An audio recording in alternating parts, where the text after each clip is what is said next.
যাবতীয় প্রশংসা মহান রব্বুল আলামিনের শানে নিবেদিত, যার অশেষ কৃপায় মহিমায়, যে মহাপরাক্রমশালীর রহমতে অনুগ্রহে আমরা আজকে মসজিদে যথাসময়ে তার এবং তার রাসূলের কথা শ্রবণের জন্য উপস্থিত হতে পেরেছি। তার দরবারে জানাই লাখো কোটি শুকরিয়া, আলহামদুলিল্লাহ। দরুদ ও সালাম বর্ষিত হোক প্রিয় নবী, মানবতার মুক্তির দূত, সর্বশ্রেষ্ঠ নবী, সর্বশেষ নবী, যাকে রব্বুল আলামিন মানব জাতির জন্য রহমত হিসেবে প্রেরণ করেছেন, যার নাম নেয়াকে এবং তার উপর দরুদ পাঠ করাকে রব্বুল আলামিন ইবাদত হিসেবে আমাদের জন্য পরিগণিত করেছেন, সেই মহামানবের প্রতি হাজারো দরুদ ও সালাম বর্ষিত হোক। সকলেই বলি সাল্লাল্লাহু আলাইহি ওয়াসাল্লাম।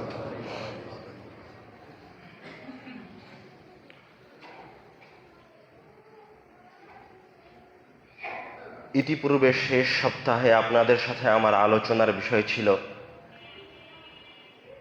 মৃত্যু, মানুষের রূহ বের হয়ে যাওয়া থেকে নিয়ে শুরু করে সপ্তম আসমান হয়ে পুনরায় এই পৃথিবীতে ফিরে আসা। আলোচনা আপনাদের স্মরণ আছে কিনা আমার জানা নাই।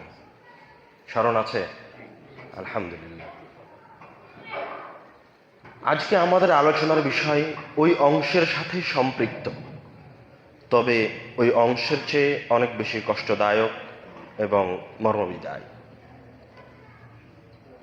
আমাদের এই আলোচনার প্রথম অংশে থাকবে রব্বুল আলামিনের ইবাদত এবং দ্বিতীয় অংশে থাকবে জান্নাতীদের মৃত্যু। জান্নাতীদের মৃত্যুতে আমরা যাদের কথা আলোচনা করব, যাদের মৃত্যুবরণের ঘটনা আমরা বর্ণনা করব, তাদের মাঝে থাকবে স্বয়ং আল্লাহ রাসূল সাল্লাল্লাহু আলাইহি ওয়াসাল্লাম, আল্লাহ রাসূলের পুত্র ইব্রাহিম আলাইহিস সালাম এবং আল্লাহ রাসূলের নাতি জায়নাব আলাইহিস সালাতু ওয়াস সালামের সন্তান। ইবাদতের উপরে আপনাদের সাথে আমার সংক্ষিপ্ত কথা, কোনো এক জমায় শুধু ইবাদতের উপর কথা হবে ইনশাআল্লাহ, কিন্তু মৃত্যুর সাথে ইবাদত খুবই ওতপ্রোতভাবে জড়িত।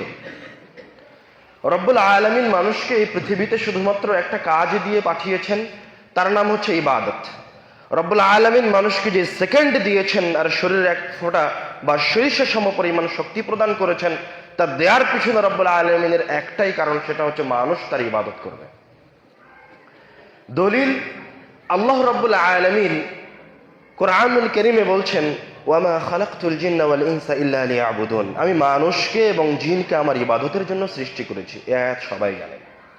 আর এক আয়াতে রব্বুল আলামিন বলছেন, ওয়ামা উমিরু, তাদেরকে আর কোনো নির্দেশই দেওয়া হয়নি, আর কোনো নির্দেশ নাই, ইল্লা লিয়াবুদুল্লাহ মুখলিসিন, শুধুমাত্র একটা নির্দেশ ছাড়া, একটা কাজ ছাড়া, সেটা হচ্ছে তারা ইখলাসের সাথে রব্বুল আলামিনের ইবাদত করবে। তো রব্বুল আলামিন এই পৃথিবীতে আমাদের জন্য কোনো কাজ রাখেননি তার ইবাদত ছাড়া। রব্বুল আলামিন এই পৃথিবীতে আমাদের জন্য কোনো সময় রাখেননি তার ইবাদতের বাহিরে। আবার একই কথা, আপনার প্রতি ফোঁটা সেকেন্ড এবং প্রতি ফোঁটা রক্ত রব্বুল আলামিন দিয়েছেন তার ইবাদতের জন্য। এবং রব্বুল আলামিনের কাছে এই সময়টা আপনার হায়াত থেকে নিয়ে আপনার বিবেক বুদ্ধি আসা থেকে নিয়ে শুরু করে মৃত্যু পর্যন্ত সময়টা হচ্ছে পরীক্ষার।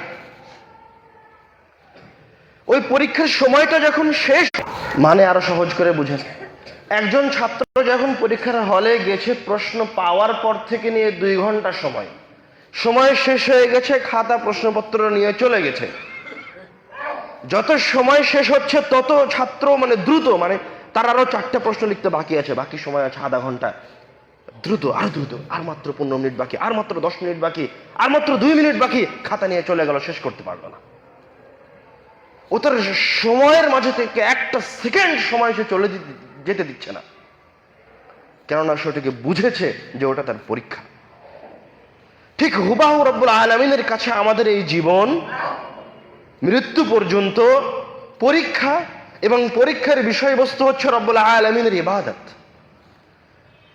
তো যে নিয়ামতে আছে তার জন্য নিয়ামত পরীক্ষা, যে ভালো অবস্থায় আছে তার জন্য ভালো অবস্থায় থাকা পরীক্ষা, আর যে কষ্টের মাঝে আছে তার জন্য কষ্টে থাকা পরীক্ষা, ওটাকে রব্বুল আলামিন তার জন্য পরীক্ষা হিসেবে পৃথিবীতে নির্বাচিত করেছেন। আর যার কোটি কোটি টাকা আছে তার জন্য কোটি কোটি টাকা রব্বুল আলামিন পরীক্ষা হিসেবে নির্বাচিত করেছেন। এখন দেখার বিষয় যে আপনি আপনার কাজকে ইবাদতে রূপান্তরিত করতে পারছেন কিনা, আপনার সময়কে ইবাদতে রূপান্তরিত করতে পারছেন কিনা। এবার বলেন দেখি, রব্বুল আলামিন তো আপনাকে ইবাদতের বাহিরে কোনো কাজ দেয়নি, কোনো সময় দেয়নি, তাহলে আপনার কাজের সাথে, কর্মস্থলের সাথে রব্বুল আলামিনের ইবাদতের সম্পর্ক কি? আপনি যখন কাজ করছেন তখন কি আপনি রব্বুল আলামিনের ইবাদতে আছেন?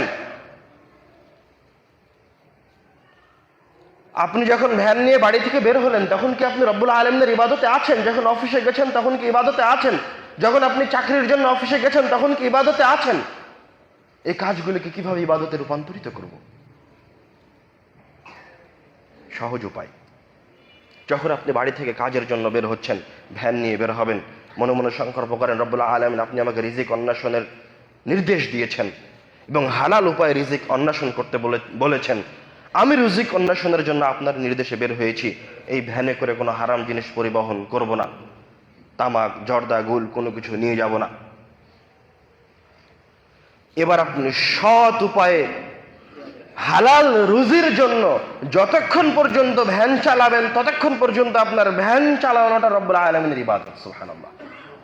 মানে আপনি যতক্ষণ ভ্যান চালাচ্ছেন ইখলাসের সাথে, কোন প্রকার খারাপ কাজের সাথে লিপ্ত না হয়ে, ততক্ষণ পর্যন্ত রব্বুল আলামিনের মালাইকারা আপনার আমল নামায় নেকি লিখছে। সুবহানাল্লাহ।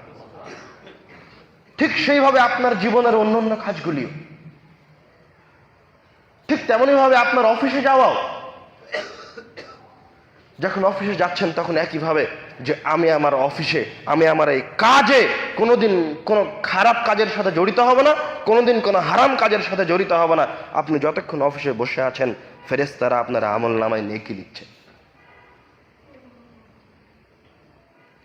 একজন মুসলমান বান্দা ঘুমিয়ে ঘুমিয়ে নেকি অর্জন করতে পারে, কেন রব্বুল আলামিন তাকে ঘুমাতেও দিয়েছেন। রব্বুল আলামিন তার জন্য নিদ্রাও দিয়েছেন, বিশ্রামও দিয়েছেন তার ইবাদতের জন্য। বিশ্রামও রব্বুল আলামিনের ইবাদতের বাইরে নয়। তো আপনার ঘুম কিভাবে রব্বুল আলামিনের ইবাদত হবে?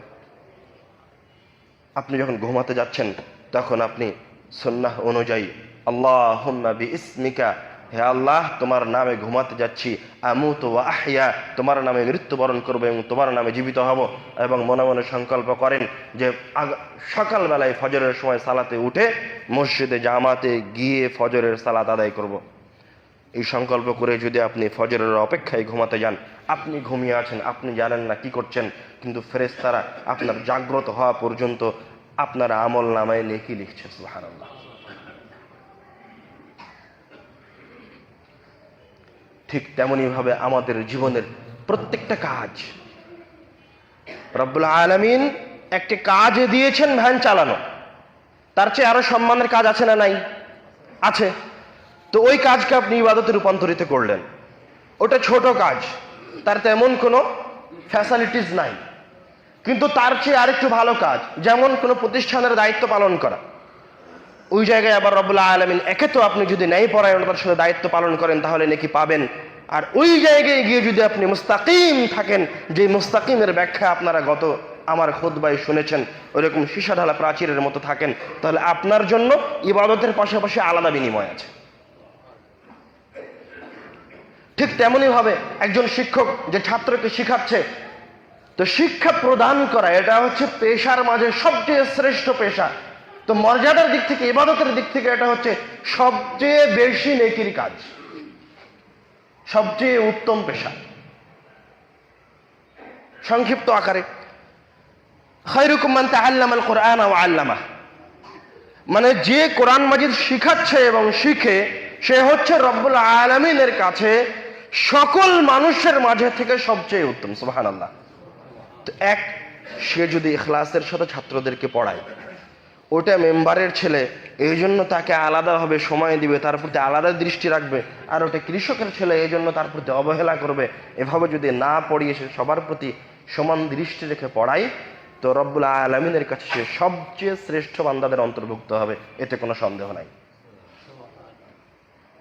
ঠিক তেমনি হবে পরিচালনার ক্ষেত্রে, দায়িত্বের ক্ষেত্রে এটা অনেক বড় দায়িত্ব, অনেক বড় কাজ এবং ভারী কাজ। এই জায়গায় ন্যায়পরায়ণতা এবং ইনসাফ টিকিয়ে রাখা অনেক কঠিন, এই জন্য বিনিময় অনেক বড়।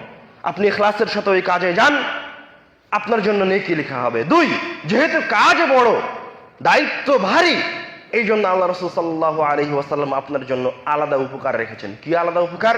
আল্লাহ রাসূল বলছেন, সাবআতুন ইযিল্লুহুমুল্লাহু তাআলা ফি যিল্লিহি ইয়াওমা লা যিল্লা ইল্লা যিল্লুহ। রব্বুল আলামিন কিয়ামতের দিন 7 শ্রেণীর মানুষকে তার আরশের নিচে ছায়া দিবেন, যেই দিন আরশের ছায়া ব্যতীত অন্য কোনো ছায়া থাকবে না। তার প্রথম শ্রেণীর মানুষ হচ্ছে ইমামুন আদিল, ন্যায় পরায়ণ, দায়িত্বশীল। সুবহানাল্লাহ। বুঝতে পারেননি মনে হয়। আপনি মসজিদের সভাপতি, আপনি মসজিদের দায়িত্বশীল, তো মসজিদের যে সমস্ত কাজগুলি প্রতিষ্ঠা করার কথা আছে ওইগুলি আপনি ন্যায় পরায়ণতার সাথে প্রতিষ্ঠা করেছেন। 1, মসজিদে 5 ওয়াক্ত সালাতের ব্যবস্থা। 2, মসজিদে মুসলমানদের শিক্ষা ব্যবস্থা।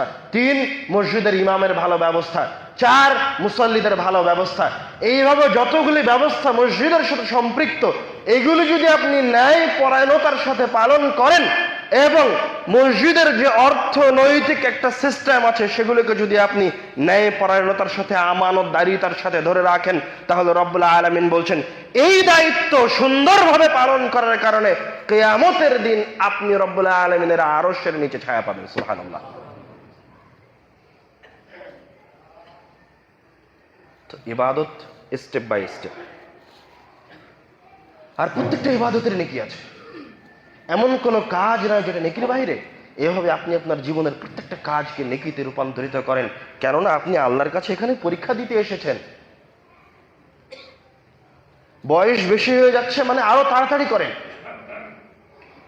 কোনোভাবেই যেন আপনার জীবন থেকে কোনো একটা মিনিট বের না হয়ে যায় যে এই মিনিটটা ইবাদতের বাইরে চলে গেছে। আপনার জীবনে যেন এরকম কোনো কাজ না থাকে যে কাজটা আপনার ইবাদতের বাইরে চলে গেছে। আপনি ডাক্তার হন, ইঞ্জিনিয়ার হন, বড় কাজ, আপনার অন্তরে ইখলাস রাখেন, হে আল্লাহ এটা হচ্ছে 1 আমার রোজের মাধ্যম, 2 এটা হচ্ছে মানুষের সেবা করার মাধ্যম। রব্বুল আলামিন তোমার খিদমতে এই পৃথিবীতে আমি নিয়োজিত আছি, আমি পরীক্ষার হলে বসে আছি। তুমি আমার রূহটা যখন বের করে নিবে আমার শরীর থেকে, তখন যেন আমি অমুক, আমি আব্দুর রহমান, আমি আব্দুর রহিম, আমি যেন তোমার ইবাদতরত অবস্থায় থাকতে পারি। আল্লাহুম্মা আমিন। তো আমাদের জীবনের কোনো একটা সময়, কোনো একটা মিনিট, কোনো একটা সেকেন্ড, কোনো একটা দিন, কোনো একটা বছর, কোনো সময় ইবাদতের বাইরে নয়। আমার জীবনের কোনো একটা শক্তি, সরিষা সমপরিমাণ শক্তি, অথবা আপনি যদি আরো বেশি শক্তিশালী হন, আপনার যদি আরো ক্ষমতা থাকে, আপনি যদি এলাকার মেম্বার হন, মন্ত্রী হন, এমপি হন, প্রধানমন্ত্রী হন, তাহলে আপনার শারীরিক শক্তি থেকে শুরু করে আপনার বাহ্যিক যে সমস্ত শক্তি আছে, প্রত্যেকটা শক্তি হচ্ছে রব্বুল আলামিনের ইবাদতের জন্য আল্লাহর পক্ষ থেকে দেয়া। আপনি এতে এত মনোযোগী হন যেন যে কোনো সময় পরীক্ষার হলে গেলে তো 2 ঘন্টা পরে খাতা নেওয়া হবে, এটা নিশ্চিত। দেখতে পাচ্ছেন ঘড়ি আপনার হাতে আছে, কিন্তু এই দুনিয়ার জীবনের পরীক্ষা কখন শেষ হবে এই ঘড়ি আমাদের কারো হাতে নাই। আমি জানি না যে কখন আমার ভিতর থেকে রূহকে বের করে নেওয়া হবে, অথচ আমি পরীক্ষার হলে বসে আছি।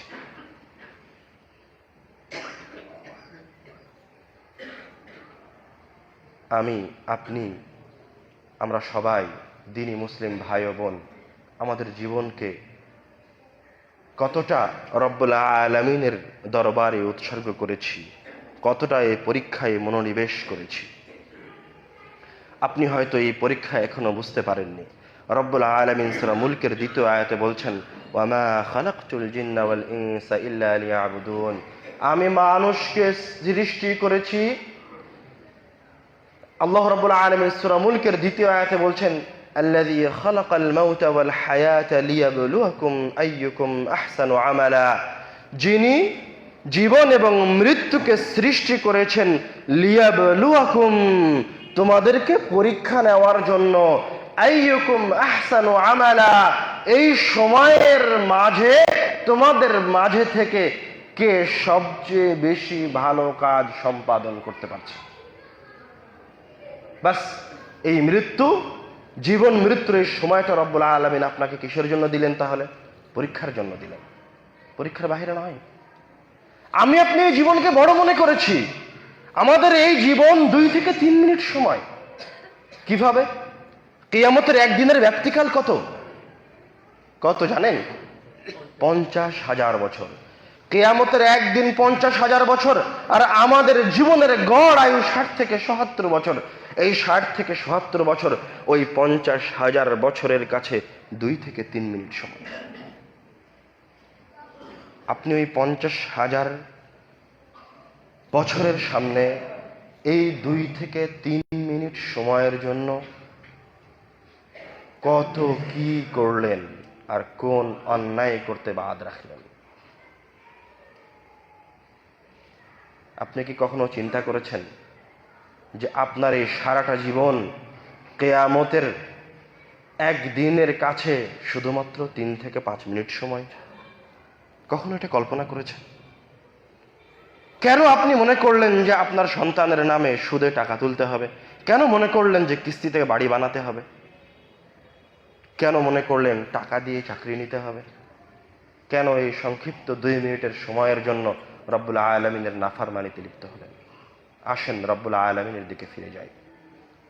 মৃত্যু ছাড়া এই পৃথিবীতে নিশ্চিত কোনো ভবিষ্যৎ নাই। একমাত্র নিশ্চিত ভবিষ্যতের নাম হচ্ছে মৃত্যু। রব্বুল আলামিন আমাদেরকে সদা সর্বদা মৃত্যু পর্যন্ত আমাদের জীবনের প্রতিটি সেকেন্ড, প্রতিটি সময় এবং প্রতিটি শক্তিকে তার ইবাদতে নিয়োজিত রাখার তৌফিক দান করুন। আল্লাহুম্মা আমিন।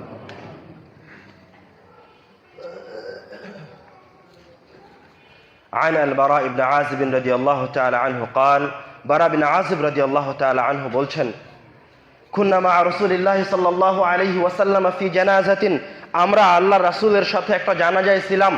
ফাজালাসা আলা শাফিরিল কবর, আল্লাহর রাসূল সাল্লাল্লাহু আলাইহি ওয়াসাল্লাম কবরের কিনারে বসে গেলেন। ফাবাকা, কবরের কিনারে বসে আল্লাহ রাসূল কাঁদতে লাগলেন। হাত্তা বাল্লা সারা, আল্লাহ রাসূল এত কান্নাকাটি করলেন যে তার চোখের পানিতে ওই জায়গার মাটি ভিজে গেল। আমি আপনি কে? কে আমাদেরকে জান্নাতের চাবি দিল, জান্নাতের ঠিকাদারি দিল, যে সকাল সন্ধ্যা রব্বুল আলামিনের নির্দেশকে, আল্লাহর রাসূলের সুন্নাতকে অপমান করে চলেছি। অথচ যেই মানুষটা রব্বুল আলামিনের কাছে সবচেয়ে প্রিয়, তার মতো মানুষ রব্বুল আলামিন আর সৃষ্টি করেননি। রব্বুল আলামিন মুহাম্মদ সাল্লাল্লাহু আলাইহি ওয়াসাল্লামকে যতটা ভালোবেসেছেন, ততটা আর কাউকে কোনোদিন ভালোবাসবেন না, হাজার যতই চেষ্টা করেন না কেন। ওই মানুষটি কবরের পাশে বসে কান্নাকাটি করছে।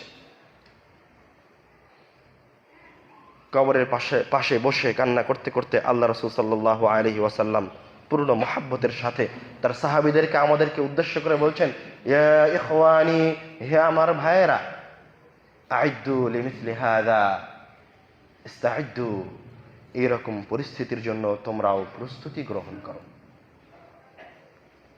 ওই হাদিস আপনাদের স্মরণ থাকার কথা, যে হাদিসে আসমা রাদিয়াল্লাহু তাআলা আনহা বলছেন, আল্লাহ রাসূল সাল্লাল্লাহু আলাইহি ওয়াসাল্লাম কামা খাতিবান, খুতবা দেওয়ার জন্য সাহাবীদের সামনে দাঁড়ালেন। ফাযাকারা ফিতনাতাল মাউত, দাঁড়িয়ে মৃত্যুর ফিতনা সম্পর্কে বলতে লাগলেন। ফালাম্মা যাকারা যালিক, আল্লাহ রাসূল যখন মৃত্যুর ফিতনা এবং ভয়াবহতা উল্লেখ করছিলেন, দাজ্জাল মুসলিমুনা দাজ্জা, মুসলমানরা ভয়ে ভীত সন্ত্রস্ত হয়ে গেল। পৃথিবীর সর্বশ্রেষ্ঠ মানুষ মৃত্যুর কথা বলছে, আসমান জমিনের মাঝে সর্বশ্রেষ্ঠ অনুসারীরা আল্লাহর রাসূলের মুখে মৃত্যুর কথা শুনে ভয়ে ভীত সন্ত্রস্ত হু হু করে কান্না শুরু করে দিয়েছে। ইবনে হাজার আসকালানী রাহিমাহুল্লাহ ফাথুল বারীতে বুখারীর ব্যাখ্যায় বলছেন যে সাহাবায়ে কেরামগণ আল্লাহর রাসূলের এই মৃত্যুর ভয়াবহতা শুনে এত জোরে কান্না শুরু করলো, এত উচ্চ স্বরে কান্না শুরু করলো যে আল্লাহর রাসূলের শেষ কথাগুলি আমরা আর শুনতে পাচ্ছিলাম না। আর এই মৃত্যু যে সবার জন্য কষ্ট, মৃত্যু এই শ্রেষ্ঠ মানুষটার জন্য কষ্ট, মৃত্যু একজন ছোট্ট নিষ্পাপ সন্তানের জন্য কষ্ট, মৃত্যু আমার আপনার জন্য কষ্ট। এই মৃত্যুর কষ্টগুলি জানার জন্য যে সমস্ত সালেহ বান্দাগণে পৃথিবী থেকে চলে গেছেন, তাদের ঘটনাগুলি সামনে না তুলে ধরলে বোঝা যাবে না। যে মৃত্যু কতটা কষ্টদায়ক। عن أسامة بن زيد رضي الله تعالى عنه قال كنا مع رسول الله صلى الله عليه وسلم ওসামা বিন যায়েদ রাদিয়াল্লাহু তাআলা আনহু বলছেন, আমরা আল্লাহর রাসূলের সাথে আছি। فأرسلت إليه إحدى بناته أن صبيا لها في الموت। এমত অবস্থায় আল্লাহ রাসূলের একজন মেয়ে একজন বার্তাবাহককে পাঠালেন যে তার সন্তান মুমূর্ষ অবস্থায়। তখন আল্লাহ রাসূল সাল্লাল্লাহু আলাইহি ওয়াসাল্লাম তার মেয়ের বার্তাবাহককে বলছেন, ইরজা ইলাইহা, তুমি আমার মেয়ের কাছে ফিরে যাও। ফাআখবিরহা, তাকে গিয়ে বলো, ইন্না লিল্লাহি মা আখাযা, নিশ্চয় তোমার কাছ থেকে যা নিয়ে নেওয়া হয়েছে সেটা হচ্ছে আল্লাহর। ওয়ালিল্লাহি মা আ'তা, এবং তোমার কাছে যা কিছু আছে তোমার নিজের রূহ থেকে নিয়ে শুরু করে তোমার সন্তান সন্ততি সম্পদ বাড়ি ঘর সব আল্লাহর। লিল্লাহি মা আখাযা ওয়ালিল্লাহি মা আ'তা, আল্লাহর সম্পদ আল্লাহ নিয়ে গেছেন। ওয়া কুল্লু শাইইন ইনদাহু বিআজালিন মুসাম্মা, আর রব্বুল আলামিনের কাছে প্রত্যেকটা জিনিসের একটা নির্দিষ্ট সময় রয়েছে। যখন সময় শেষ হয়ে যায় তখন রব্বুল আলামিন ওই জিনিসটাকে শেষ করে দেন। আমার মেয়েকে বলো, ফালতাসবির ওয়াল তাহতাসিব, সে যেন এই সময় ধৈর্য ধারণ করে এবং রব্বুল আলামিনের কাছে এই বিপদের জন্য নেকি উপকারিতা কামনা করে। বার্তাবাহক তার মেয়ে জায়নাবের কাছে ফিরে গেল, আবার ফিরে আসলো। ফিরে এসে আল্লাহ রাসূলকে বলছে, ইয়া রাসূলুল্লাহ, হে আল্লাহর রাসূল, ইন্নাহা ক্বাদ আকসামাত লা তা'তিয়ান্নাহা, আপনার মেয়ে কসম করেছে আপনাকে আপনার মেয়ের কাছে যেতেই হবে। কামা রাসূলুল্লাহ সাল্লাল্লাহু আলাইহি ওয়াসাল্লাম, আল্লাহ রাসূল সাল্লাল্লাহু আলাইহি ওয়াসাল্লাম এবার তার মেয়ের কাছে যাওয়ার জন্য দাঁড়িয়ে গেলেন। ওয়াকামা মাআহু সা'দ ইবনে উবাদাহ ওয়া মুআয ইবনে জাবাল, আল্লাহ রাসূলের সাথে তার শ্রেষ্ঠ দুইজন সাহাবী সা'দ ইবনে উবাদাহ এবং মুআয ইবনে জাবাল তার মেয়ের বাড়ির দিকে যাওয়ার জন্য উঠে দাঁড়ালেন। ওসামা বিন যায়েদ রাদিয়াল্লাহু তাআলা আনহু ঘটনার বর্ণনা করে তিনি বলছেন, ফান্তালাকতু মাআহুম, আমিও আল্লাহ রাসূল এবং তার সাহাবীদের সাথে যেতে লাগলাম। যখন আল্লাহ রাসূল তার মেয়ের বাড়িতে পৌঁছালেন, ও রুফিআত ইলাইহি সাবি, আল্লাহ রাসূলের কোলে তার নাতিকে তুলে দেওয়া হলো। তার মুমূর্ষ নাতিকে আল্লাহ রাসূলের কোলে তুলে দেওয়া হয়েছে। যখন তার নাতি তার কোলে, সর্বশ্রেষ্ঠ মানুষের কোলে, সবচেয়ে শক্তিশালী মানুষের কোলে, রব্বুল আলামিনের সর্বশ্রেষ্ঠ বান্দার কোলে, তখন এই নিষ্পাপ বাচ্চা নাফসুহু তাকাআকা, তার রূহটা ধরফর করছে, কষ্টের সাথে বের হয়ে আসছে। সাহাবী বলছেন, কাআন্নাহু ফি শান্নাতিন, যেন সেটা শুষ্ক মশকের ভিতরে কোনো কিছু থাকলে যেমন বাজে, ওই রকম শব্দ করে ওই নিষ্পাপ সন্তানের ভিতর থেকে রূহ বের হয়ে আসছে। ফাফাদাত আইনা রাসূলিল্লাহি সাল্লাল্লাহু আলাইহি ওয়াসাল্লাম, এই দৃশ্য দেখে, ওই নিষ্পাপ সন্তানের কষ্ট দেখে, নিজের নাতির মৃত্যু দেখে আল্লাহ রাসূল সাল্লাল্লাহু আলাইহি ওয়াসাল্লামের দুই চোখ দিয়ে অশ্রু গড়িয়ে পড়তে লাগলো। সাহাবী সাদ জিজ্ঞাসা করছেন, মা হাদা ইয়া রাসূলুল্লাহ, এটা কি হে আল্লাহর রাসূল? আল্লাহ রাসূল উত্তরে বললেন, হাদিহি রাহমাতুন জাআলাহা আল্লাহু ফি কুলুবি ইবাদিহি, এটা হচ্ছে আল্লাহর পক্ষ থেকে মানুষের অন্তরে দেওয়া মায়া, মমতা, ভালোবাসা।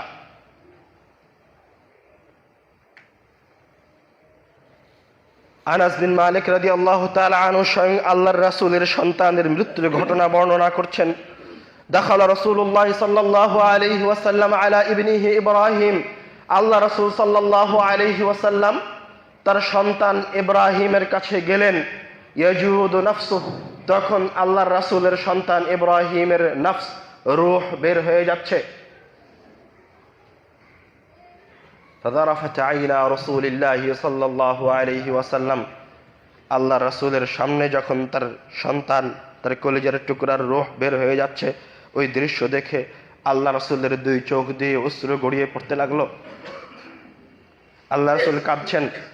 আব্দুর রহমান রাদিয়াল্লাহু তাআলা আনহু বলছেন, ওয়া আনতা ইয়া রাসূলুল্লাহ, হে আল্লাহর রাসূল, আপনি এভাবে কান্নাকাটি করছেন, আপনিও এতটা অসহায়, এতটা অপারগ, আপনি তো সর্বশ্রেষ্ঠ ব্যক্তি, সবচেয়ে ক্ষমতাধর ব্যক্তি, আপনি এতটা অপারগ, এতটা অসহায়। আল্লাহ রাসূল সাল্লাল্লাহু আলাইহি ওয়াসাল্লাম তার কান্নাটা একটুখানি থামিয়ে বললেন, হাযিহি রাহমাতুন, এটা হচ্ছে আমার সন্তানের প্রতি আমার মায়া, মমতা, ভালোবাসা। ফাআতবাহু বিউখরা। এই কথা বলে আল্লাহ রাসূল আবার কাঁদতে লাগলেন। কাঁদতে কাঁদতে আল্লাহ রাসূল সাল্লাল্লাহু আলাইহি ওয়াসাল্লাম বলছেন, ইয়া ইব্রাহিম ইন্না লাফিরাকিকা লামাহজুনুন। হে আমার কলিজার টুকরা ইব্রাহিম, আমার প্রিয় সন্তান ইব্রাহিম, তোমার চলে যাওয়াতে আমরা কষ্ট পাচ্ছি, কলিজাটা ফেটে যাচ্ছে। ওয়ালা নাকুলু ইল্লা মা ইউরদি রাব্বুনা। কিন্তু এই কষ্টের সময় আমরা শুধুমাত্র ওটাই বলবো যাতে আমার রবের সন্তুষ্টি রয়েছে। আল্লাহ রাসূলের সামনে তার সন্তান চলে গেল। আল্লাহ রাব্বুল আলামিন বলছেন, হে আল্লাহর রাসূল আপনি বলুন, কুল লা আমলিকু লিনাফসি দাররা ওয়ালা নাফআ। আমি মুহাম্মদ সাল্লাল্লাহু আলাইহি ওয়াসাল্লাম আমার নিজের জন্য সরিষা সমপরিমাণ ক্ষতিও করতে পারি না, সরিষা সমপরিমাণ উপকারও করতে পারি না। আল্লাহ রাসূল নিজে অসহায় মৃত্যুর সামনে। আয়েশা রাদিয়াল্লাহু তাআলা আনহা রাসূল সাল্লাল্লাহু আলাইহি ওয়াসাল্লামের মৃত্যুর ঘটনা বর্ণনা করেছেন। তার আগে আরেকটা ঘটনা বলি, অষ্টম হিজরির ঘটনা। মক্কা বিজয়ের পরে আল্লাহ রাসূল সাল্লাল্লাহু আলাইহি ওয়াসাল্লাম তার মায়ের কবর জিয়ারত করতে গেলেন। আবু হুরায়রা রাদিয়াল্লাহু তাআলা আনহু বলছেন, বাকা, আল্লাহ রাসূল তার মায়ের কবর জিয়ারত করতে গিয়ে কান্নাকাটি করলেন। আবকা মান হাওলা, আল্লাহ রাসূল এত কাঁদলেন যে আল্লাহ রাসূলের কান্না দেখে সাহাবায়ে কেরামগণ কান্নাকাটি শুরু করে দিয়েছে। আল্লাহ রাসূল কেন এইভাবে কান্নাকাটি করলেন? আল্লাহ রাসূল তখন সাহাবীদেরকে বলছেন, ইস্তাদানতু রাব্বি আন আস্তাগফির লাহা। সর্বশ্রেষ্ঠ মানুষটা, যার শাফাআত ছাড়া কিয়ামতের দিনের বিচার শুরু হবে না, উনি বলছেন আমি আমার রবের কাছে ইস্তাদানতু রাব্বি, অনুনয় বিনয় করেছি যে আমার মায়ের জন্য ক্ষমা চাইব। আমি আমার রবকে বলবো, হে আল্লাহ আমার মাকে ক্ষমা করে দাও। ইস্তাদানতু রাব্বি আন আস্তাগফির লাহা, আমি আমার রবের কাছে বারবার অনুমতি চাইলাম যে হে আল্লাহ আমার মায়ের ক্ষমা চাওয়ার অনুমতি নিতে দাও আমাকে। ফালাম ইয়াযান লি, আল্লাহ রাব্বুল আলামিন আমাকে আমার মায়ের ক্ষমা চাওয়ার অনুমতি দিলেন না। আল্লাহ রাসূল তার নিজের মায়ের জন্য ক্ষমা চাইতে পারেন। ফাস্তাযানতু রাব্বি আন আযুরা কবরাহা, তখন আমি আমার রবের কাছে অনুনয় বিনয় করতে লাগলাম, বলতে লাগলাম, অনুমতি চাইলাম, আন আযুরা কবরাহা, যে অন্তত আমি আমার মায়ের কবরটা জিয়ারত করি, কবরটা জিয়ারত করার অনুমতি দাও। ফাআযিনা রাব্বি, তখন আমার রব আমাকে আমার মায়ের কবর জিয়ারতের অনুমতি দিলেন। আল্লাহ রাসূল তার নিজের মায়ের কবরের পাশে দাঁড়িয়ে অঝোর দাঁড়াই কান্নাকাটি করছেন। সর্বশ্রেষ্ঠ মানুষ মায়ের কবরের পাশে দাঁড়িয়ে কান্না করছেন, কিন্তু তার জন্য ক্ষমা চাইতে পারছেন না। সময় পার হয়ে গেছে, মুমিন অবস্থায় মারা যেতে পারেননি। আমি আপনি কে? কেন আমাদের এত দাপট, এত শক্তি কেন? কে আপনাকে এত ক্ষমতা দিল? আপনি কি আল্লাহ রাসূলের চেয়ে বেশি বড়, বেশি শক্তিধর, বেশি ক্ষমতার অধিকারী? আপনি কেন মৃত্যুকে ভুলে গেলেন? আল্লাহ রাসূল কান্নাকাটি করছেন তার মায়ের কবরের সামনে, কিন্তু তার জন্য ক্ষমা চাইতে পারছেন না। এর চাইতে অসহায়ত্বের কোনো কিছু আছে? ওই জায়গায় আল্লাহ রাসূল সাল্লাল্লাহু আলাইহি ওয়াসাল্লাম পুরো উম্মাহকে একটা উপদেশ দিয়ে গেলেন, জুরুল কুবুরা, তোমরা কবর জিয়ারত করো, ফাইন্নাহা তুযাক্কিরুকুমুল মাউত, কেননা এই কবর তোমাদেরকে এই মৃত্যুর কথা স্মরণ করিয়ে দিবে। যখন তোমরা মৃত্যুর কথা স্মরণ করবে তখন তোমরা ভালো হয়ে যাবে, তখন তোমরা সৎ হয়ে যাবে, একা একাই পরহেজগার হয়ে যাবেন। মৃত্যুর কথা স্মরণ করেন, একা একাই দাড়ি ছেড়ে দিবেন, একা একাই টাকনোর উপরে কাপড় পরবেন, কাউকে ভালো লাগবে না, কেননা আপনি সব সৎ কাজ সম্পর্কে অবগত আছেন। আয়েশা রাদিয়াল্লাহু তাআলা আনহা বলছেন, ইন্না মিন নিআমিল্লাহি আলাইয়া, রব্বুল আলামিনের পক্ষ থেকে আমার উপর যে সমস্ত নিয়ামত আছে তার মাঝে একটা নিয়ামত হচ্ছে আন্না রাসূলুল্লাহ সাল্লাল্লাহু আলাইহি ওয়াসাল্লাম তুফিয়া ফি বাইতি ফি ইয়াউমি, আল্লাহ রাসূল সাল্লাল্লাহু আলাইহি ওয়াসাল্লাম আমার বাড়িতে আমার দিনে মৃত্যুবরণ করেছেন। বাইনা সাহরি ওয়া নাহরি, আল্লাহ রাসূল সাল্লাল্লাহু আলাইহি ওয়াসাল্লাম যখন মারা যান তখন তিনি আমার কোলে, আমার বুকের সাথে হেলানা দিয়ে আছেন। জামা আল্লাহু বাইনা রিকি ওয়া রিকিহি ইনদা মাউতি, রব্বুল আলামিন আমার মুখের লালা এবং আল্লাহ রাসূলের মুখের লালাকে মৃত্যুর সময় একত্রিত করেছেন। দাখালা আলাইয়া আব্দুর রহমান, আয়েশা, মা আয়েশা বলছেন, আমার ঘরে আমার ভাই আব্দুর রহমান প্রবেশ করলো। ওয়া আনা মুসনিদাতু রাসূলিল্লাহি সাল্লাল্লাহু আলাইহি ওয়াসাল্লাম, এমত অবস্থায় আমি আল্লাহর রাসূলকে আমার শরীরের সাথে হেলান দিয়ে ধরে আছি। আল্লাহর রাসূল তার স্ত্রী আয়েশা রাদিয়াল্লাহু তাআলা আনহার কোলে। এমত অবস্থার তার ভাই প্রবেশ করেছেন ঘরে। ফি ইয়াদিহি সিওয়াকুন, তার ভাইয়ের হাতে আছে মিসওয়াক। ফায়ানজুরু ইলাইহি, আল্লাহ রাসূল বারবার ওই মৃত্যু সজ্জায় থেকে শুধু ওই মিসওয়াকটার দিকে তাকাচ্ছেন। আরাফতু আন্নাহু ইউহিব্বুস সিওয়াক, মা আয়েশা বলছেন আমার জানা ছিল আল্লাহ রাসূল মিসওয়াক করতে ভালোবাসেন। তখন আমি আল্লাহ রাসূলকে জিজ্ঞাসা করলাম নিজে থেকেই, আআখুযুহু লাক, আমি কি আপনার জন্য এই মিসওয়াকটা নিয়ে দিব? ফাআশারা বিরাসিহি, আল্লাহ রাসূল মুখ দিয়ে কথা বলতে পারছেন না, আশারা বিরাসিহি, তার চেহারা দিয়ে ইশারা করলেন, আই নাম, হ্যাঁ মিসওয়াকটা আমাকে দাও। ফাতানাওয়ালতুহু, আমি আয়েশা মিসওয়াকটা নিয়ে এসে আল্লাহ রাসূলের হাতে দিলাম। ফাশতাদ্দা আলাইহি, আল্লাহর রাসূল যখন মুমূর্ষ, এতটা অসহায় হয়ে গেছেন, এতটা দুর্বল হয়ে গেছেন, আল্লাহ রাসূল মিসওয়াকটা নিজে চিবাতে পারলেন না। মিসওয়াক চাবাতে দাঁতের শক্তির প্রয়োজন হয়। আমি আয়েশা আল্লাহ রাসূলকে বললাম, উলাইয়িনহু লাক, আমি মিসওয়াকটা একটু নরম করে দেই। তখন আশারা বিরাসিহি, আবার আল্লাহ রাসূল মাথা দিয়ে ইশারা করলেন, আই নাম, হ্যাঁ মিসওয়াকটা নরম করে দাও। ফালাইয়ানতুহু, আমি আয়েশা মিসওয়াকটা নিয়ে আমার নিজ দাঁত দিয়ে চিবিয়ে নরম করে আল্লাহ রাসূলের মুখে দিলাম। ফাআমাররা বিহি, আল্লাহ রাসূল সাল্লাল্লাহু আলাইহি ওয়াসাল্লাম মৃত্যু সজ্জায় থেকে ওই মিসওয়াকটা দিয়ে মিসওয়াক করলেন। বাইনা ইয়াদাইহি রাকওয়াতুন আও উলবাতুন, আল্লাহ রাসূলের সামনে একটা পাত্র আছে, ফিহি মাউন, তাতে আছে মা, পানি। ইদখিলু ইয়াদাইহি ফিহি, আল্লাহ রাসূল বারবার তার হাতটা ওই পাত্রের মাঝে ঢোকাচ্ছেন, বের করে নিয়ে এসে ইয়ামসাহু বিহিমা ওয়াজহা, বারবার তার মুখটা ওই পানি দিয়ে মুছছেন। কষ্ট হচ্ছে। আল্লাহ রাসূল সাল্লাল্লাহু আলাইহি ওয়াসাল্লাম মৃত্যুর সময় কষ্টের কারণে পাত্রের ভিতরে বারবার হাত দিচ্ছেন আর ওই হাত দিয়ে মুখটা মাসাহ করছেন। এক পর্যায়ে গিয়ে আল্লাহ রাসূল সাল্লাল্লাহু আলাইহি ওয়াসাল্লাম বলে উঠলেন, ইন্না লিল মাউতি লাসাকারাত, নিশ্চয় মৃত্যুর রয়েছে খুব কষ্ট, বেদনা।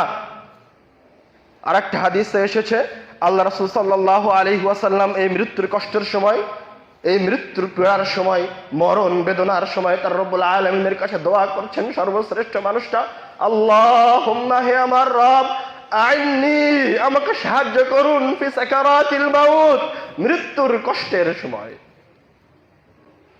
আল্লাহর রাসূল তার রবের কাছে ফরিয়াদ করছে, আল্লাহুম্মা আইন্নি ফি সাকারাতিল মাউতি ওয়া গামারাতি, হে আমার রব, আমাকে মৃত্যুর কষ্টের সময় সাহায্য করুন, সহযোগিতা করুন, এই কষ্টটা যেন আমি পার করতে পারি। ফানাসাবা ইয়াদাহ, এক পর্যায়ে গিয়ে আল্লাহ রাসূল সাল্লাল্লাহু আলাইহি ওয়াসাল্লাম তার হাতটা একটু উপরে উঠালেন, উঠিয়ে বললেন, লা ইলাহা ইল্লাল্লাহ, আল্লাহ ছাড়া কোনো মাবুদ নাই, আমি আমার রবের দিকে চললাম। আল্লাহ রাসূলের ভেতর থেকে রূহ বের হয়ে গেল, হাতটা পড়ে গেল, ইন্না লিল্লাহি ওয়া ইন্না ইলাইহি রাজিউন, আল্লাহ রাসূল মারা গেলেন, চলে গেলেন আমাদেরকে ছেড়ে। ফাতেমা রাদিয়াল্লাহু তাআলা আনহা, আল্লাহ রাসূলের ওই মেয়ে, যিনি আল্লাহ রাসূলের মক্কা জীবনের কষ্টও দেখেছেন, আবার মদিনার জীবনের সংগ্রামও দেখেছেন। যখন আল্লাহ রাসূল একদিন থেকে অসুস্থ, শেষ সময় মৃত্যুর আগ মুহূর্তে, তার কন্যা আল্লাহ রাসূলকে এসে বলছে, হায় আমার পিতার কষ্ট। তখন আল্লাহ রাসূল সাল্লাল্লাহু আলাইহি ওয়াসাল্লাম তার মেয়েকে বললেন, তোমার পিতার এরপরে আর কোনো কষ্ট হবে না, এটাই তোমার পিতার শেষ কষ্ট।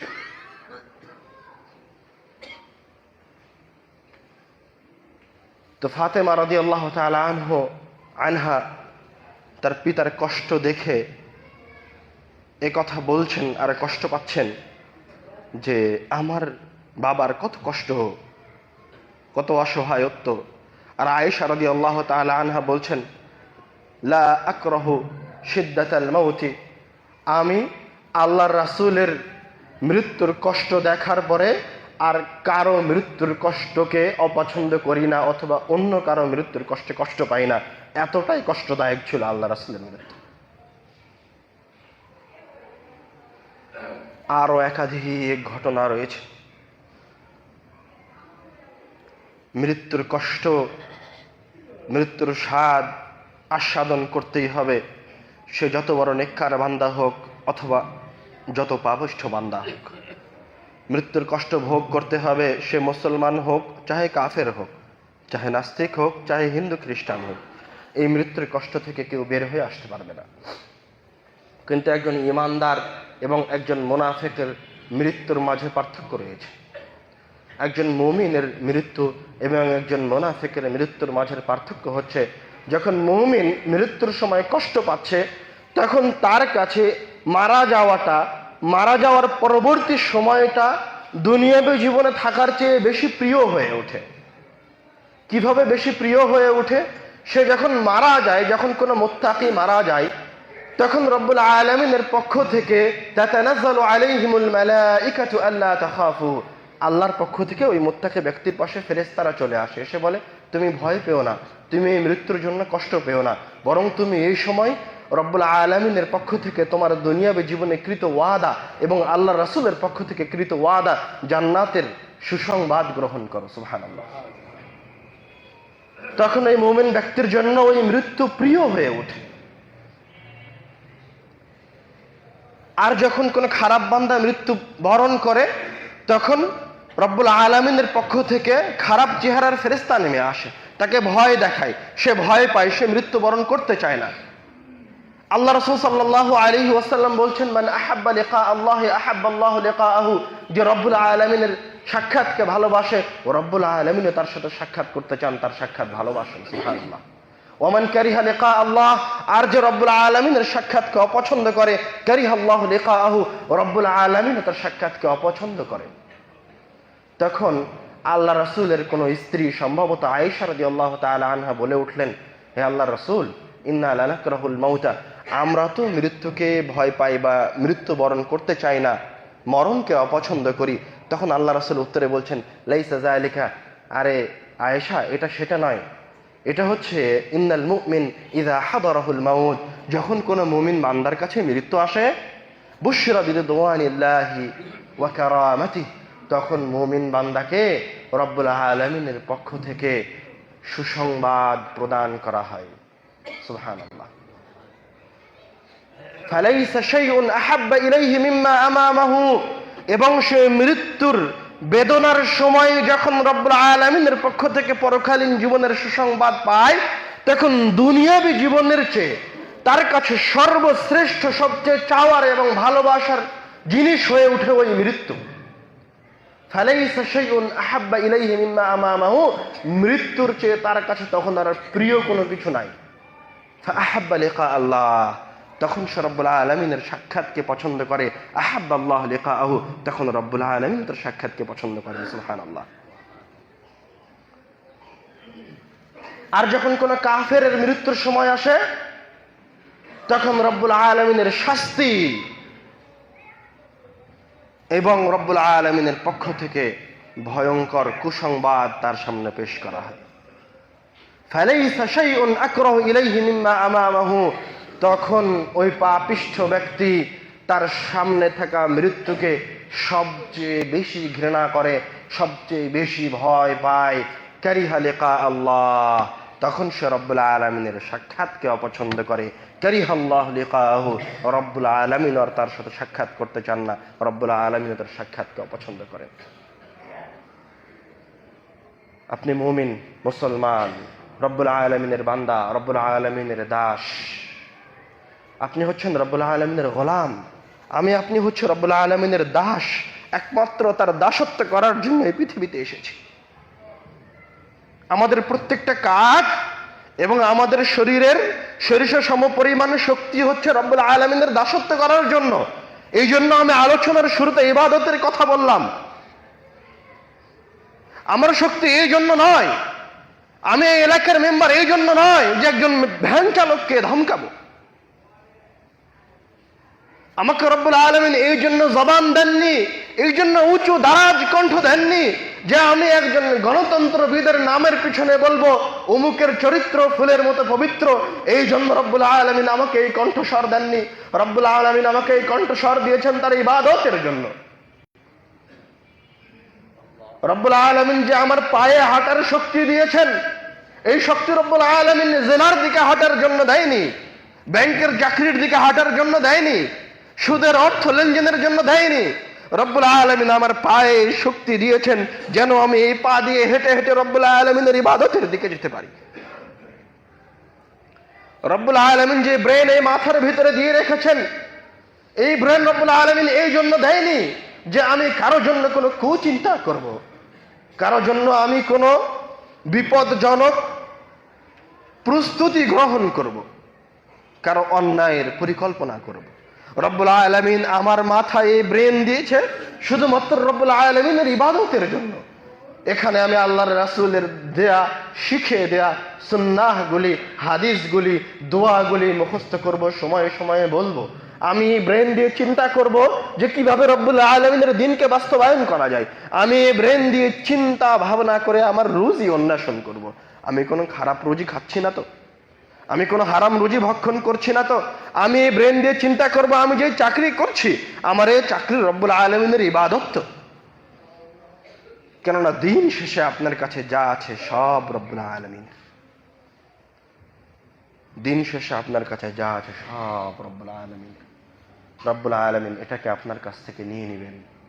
আপনার জীবনের প্রত্যেকটা জিনিস অনিশ্চিত, শুধুমাত্র মৃত্যুই নিশ্চিত। আপনার এখান থেকে বাড়িতে গিয়ে দুপুরের খাওয়া দাওয়া করা যতটা নিশ্চিত, মৃত্যুটা তার চেয়ে শতগুণ বেশি নিশ্চিত। কবরে যাওয়া তার চেয়ে কোটি গুণ বেশি নিশ্চিত। কবরে ফেরেশতা আসা তার চেয়ে আরো লক্ষ লক্ষ কোটি গুণ বেশি নিশ্চিত। হাসরের ময়দানে উত্থিত হওয়া এবং জান্নাত জাহান্নাম তার চেয়েও আরো বেশি সুনিশ্চিত। কেননা ওইগুলি সবকিছু স্বয়ং রব্বুল আলামিন নিজে করবেন। আর পৃথিবীতে যে সমস্ত কাজ আছে এগুলি রব্বুল আলামিন আমাদেরকে করার তৌফিক দিয়েছেন। আল্লাহ করেন না, আমাদেরকে তৌফিক দিয়েছেন, আমরা করি। আল্লাহ রব্বুল আলামিন আমাদেরকে মৃত্যুকে স্মরণ করে রব্বুল আলামিনের ইবাদত গুজার বান্দা হওয়ার তৌফিক দান করুন। আল্লাহুম্মা। রব্বুল আলামিন যেন এই দুনিয়া থেকে চলে যাওয়ার আগে আমাদেরকে তার মুত্তাকি বান্দায় রূপান্তরিত হওয়ার তৌফিক দান করে। আল্লাহুম্মা আমিন। আমাদের মাঝে থেকে যারা চলে গেছে, আল্লাহ রব্বুল আলামিন তাদেরকে যেন তাদের কবরের আযাব যেন মাফ করে দেয়। আল্লাহুম্মা আমিন।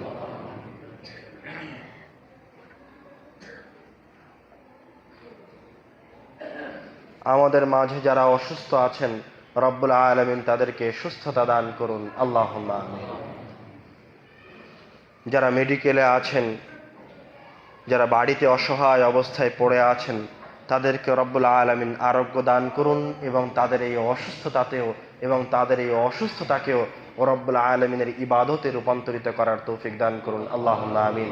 ওয়া আখিরু দাওয়ানা আলহামদুলিল্লাহি রাব্বিল আলামিন। আসসালামু আলাইকুম ওয়া রাহমাতুল্লাহ।